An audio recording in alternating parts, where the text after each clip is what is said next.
Hello mga kananayla, for today's video is mga ligo din sila dili ako sa spring resort diya sa Agwacan, Maragusan og diha padulong nami dito sa sulod no. Umanamig bayad sa mong entrance ug kauban ako ang akong pagumangkon ang pobreng apam og nga siya na ako'y balon no broccoli man na ang isa kay kanang tinulang manok nga Bisaya ba. Awa nagdala kog baon. Na ako'y baon pero sila walay baon. Nami baon kanon pero walay sudan.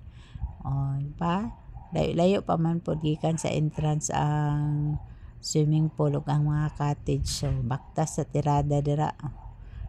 Yahay lang bitbit no og diha nang hapit mi sa ilang fish pond na naay mga koy ang ilang mga isda ug sa akong pag-umangkon pa bangus man na o pili man nato na bingwiton og isugba na anay sudan.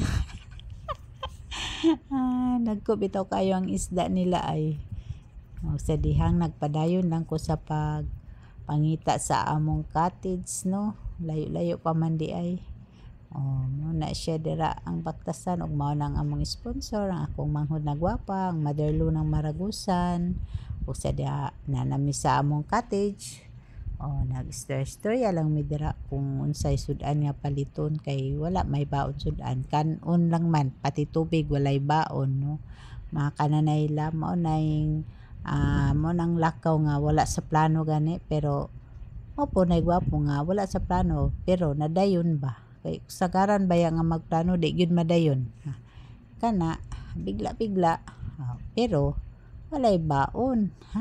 Asa ra kana pero malit ra gyapon na og mao na ang swimming pool nila dako kay ang swimming pool pero lalom na ba. Gikan dira 4 feet na ngadto sa 10 feet naara sa daplin ng taw ng akong mga pagumangkon kay lalo man na dira di ba na sila kabalo manglangoy tawon saon na lang.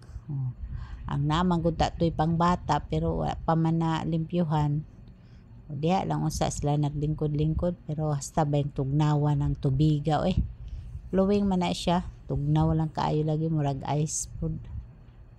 Dito ang pambata wala pa nalimpyuhan o diha lang usa naglingkod-lingkod ang mga kabataan di pa kaligo siya mga kananayla ug mao lang na ang akong ipakita ninyo no kana nga video nga nangaligo media sila ra day naligo sa spring resort sa Agwacan sa Maragusan, Davao de Oro. O daghang salamat sa kanunayng paglantaw ug pagsuporta. God bless ang tanan ug mag-amping mo lang to. Bye.